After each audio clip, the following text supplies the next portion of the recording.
Frans Kafka. Milenaga maktublar. Ahmad Otaboy tarjimasi. Meran Untermays, Ottoburg pansioni. Muhtarama Milena xonim. 2 kechayu kunduz quyib yoqqan yomg'ir hozirgina tindi. Ehtimol bu uzoqqa cho'zilmas. Biroq nima bo'lganda ham bunday hodisani nishonlash kerak. Mana, men sizga xat yozyapman. Darvoqe, yomg'irni men yengil o'tkazdim. Buning boisi begona joydaligim. Bu begonalik albatta kuchli emas, biroq undan ko'ngil taskin topadi.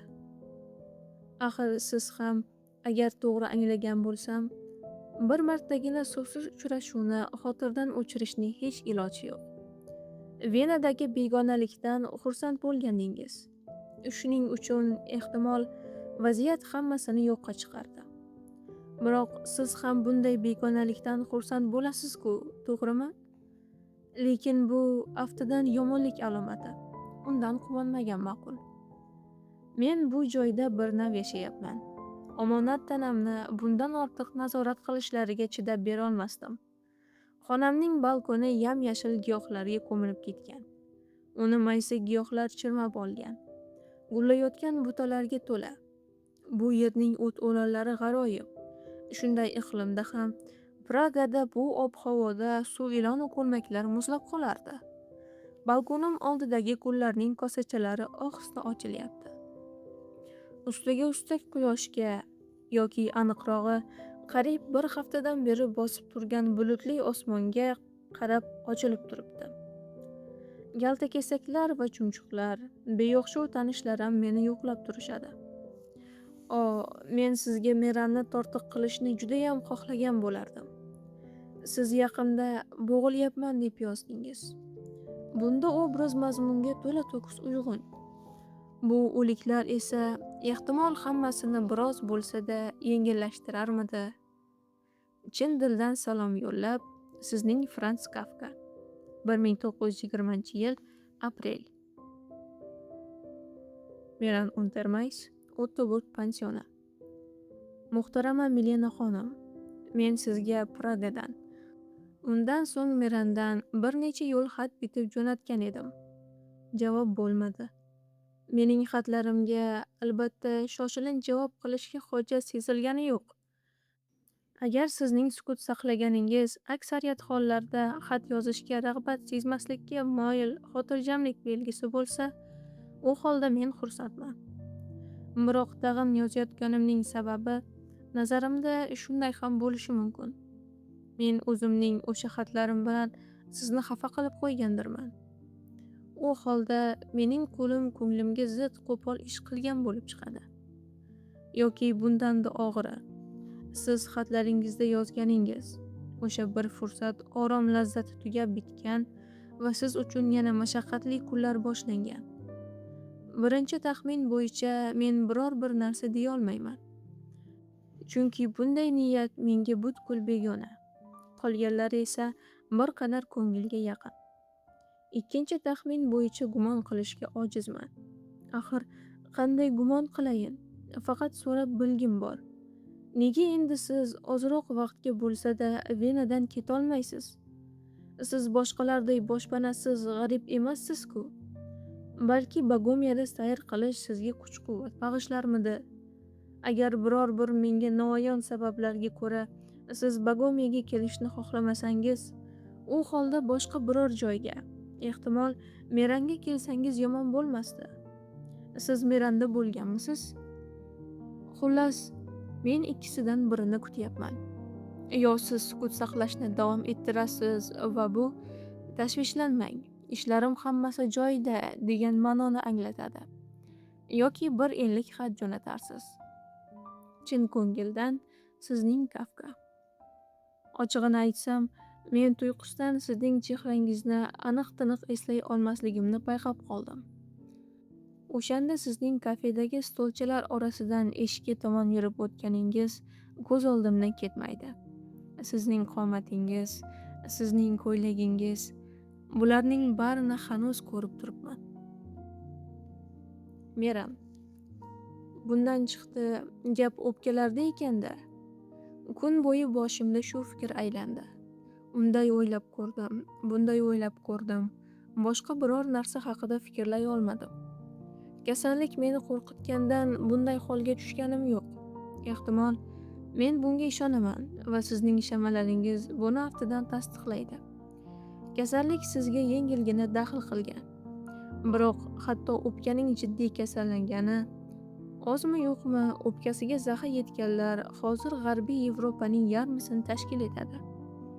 Mening o'zimga 3 yildan beri ma'lum bo'lgan bu dard menga yomonlikdan ko'ra ko'proq yaxshilik keltirdi. Menda 3 yil burun yarim tunda boshlangan bu kasallik bo'g'zimdan qon kelgan. Men to'shakdan turdim. Yotish kerak bo'lgan holda. Buni men keyinchalik tavsiyalardan bildim. Ro'y bergan ahvol barcha yangi holatlar kabi meni bezovta qildi. Biroq ayni paytda biroz qo'rqitdi ham. Men deraza yoniga kelib, cho'zilib boshimni tashqariga chiqardim. Keyin yuvinadigan xonaga o'tdim. Xona ichida u yoq bu yoqqa yurdim. Karavotga o'tirdim. Qon to'xtamasdi. Biroq shundayligiga qaramay, men butkul benajot emasdim. Chunki biroz o'tib men negadir tuyqusdan ravshan angladimki, 3 yil, yo'q, 4 yildan beri davom etayotgan uyqusizlikdan keyin men birinchi marta, agar albatta qon kelish to'xtasa, uyquga ketaman. Tez orada bari to'xtadi va o'shandan beri qaytalangani yo'q. Xullas, o'sha oqshomning qolgan vaqtida men xotirjam uxladim. To'g'ri, tongda xizmatchi qiz kirib keldi. O'sha paytda men Palil Shonborida ijarada turardim. Ko'ngilchan, jonkuyar desa ham bo'ladi. Biroq o'ta harakatchan qiz. Qonni ko'riboq, "Pane doktori, va meto dlouxone potreba" dedi. Biroq men o'zimni odatdagidan yaxshi his etardim. Ishga bordim va tushdan keyingina vrachga jo'nadim. Bu voqeani davom ettirishning shu o'rinda qizig'i yo'q. Men nima demoqchiman? Meni sizning kasalligingiz qo'rqitayotgani yo'q.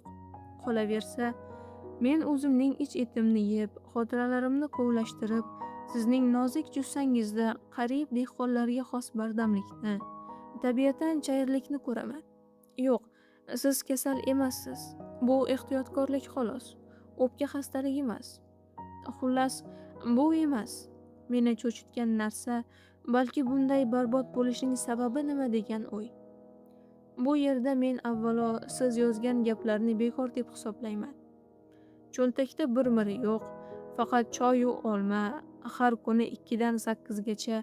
Bular bari men tushunmaydigan narsalar va ular og'zaki tushuntirishni taqozo etadi. Bundan men, demak, hozir chetga chiqaman. Biroq faqat maktubda. Zotan bunday narsani unutish mumkin emas. Va o'zim boshimdan kechirgan kasallik uchun topgan izohlarim haqidagina o'ylaymanki, bu izohlar bir qancha holatlarga mos keladi. Mening miyam o'shanda o'ziga yuklangan vazifa va qiynoqlarni ortiq ko'tara olmagan edi. Men yengildim.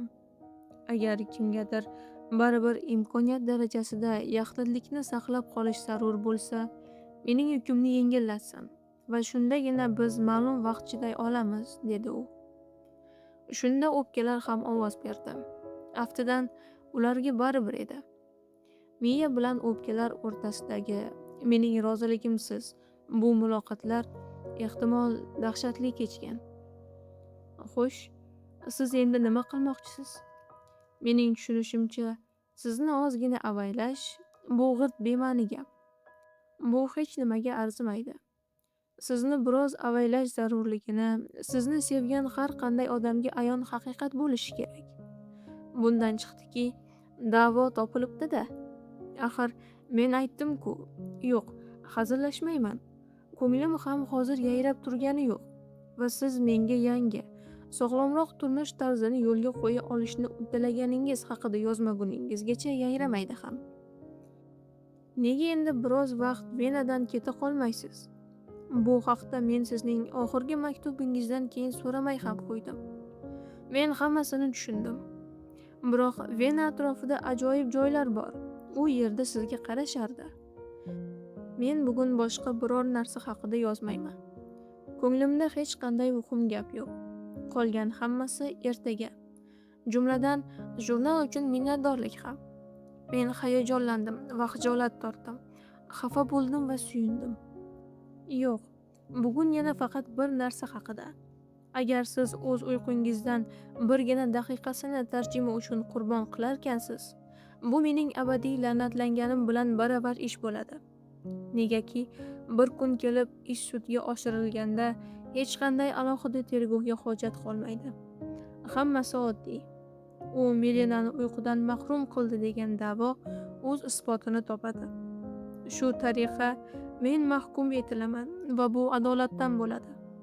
Bundan chiqdiki, men sizdan bu ishni qilmasligingizni so'raganimda o'zim uchun ham kurashayotgan bo'laman. Sizning Franz Kafka. 1920-yil aprel.